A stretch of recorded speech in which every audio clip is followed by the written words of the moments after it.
M-23-07, it's a great name. It's an executive order. It's authored by the Office of Management, Budget, and NARA for electronic stuff, right? So it's an Electronic Records Act. It's not new. It supersedes 3 other ones that were started, I believe, by Bill Clinton, the first one, and have more or less been not complied with over the years. And they're trying to put a little bit more teeth into this one. So we'll see what happens. The memo was released at the end of 2022, and it requires that all agencies manage their records in an electronic format. I'm going to talk a lot about that. It requires that you transfer permanent records to NARA only in electronic format. And starting in next July, which is not that far away, as Mark pointed out, agencies must digitize all their physical and analog records for transfer to NARA. And last but not least, agencies must transition to full electronic record keeping in accordance with something called the Electronic Message Preservation Act. What does that mean at the highest level? Well, you have to use a records management system or some kind of an electronic system, not pen and paper or a spreadsheet. You have to use a system that's recognized by the National Archives, their Fermi requirements.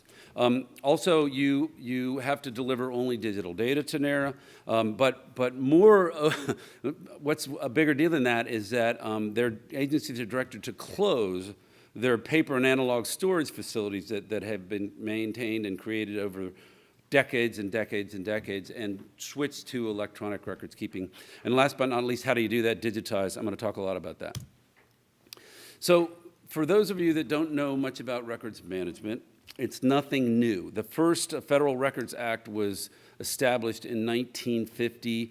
There's Title 36 that specifies records management policies, and Title 18 specifies penalties for if you don't do it. That would be an interesting read, I'm sure. What is the records management life cycle? So create and receive, maintain and use, and disposition or transfer, and I'll talk about that in more detail. A typical records management program has a file plan.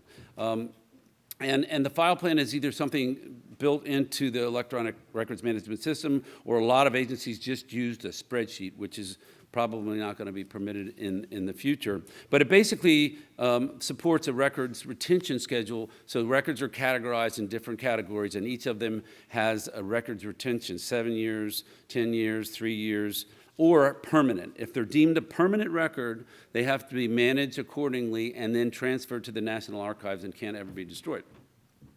So accessibility, indexing, and storage is under records management programs, compliance and auditing and transfer, and finally disposal or transfer.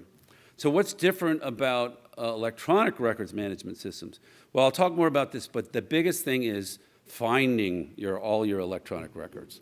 Because if they're physical records, you got file cabinets and you got boxes and you got shelves and you can see them and touch them.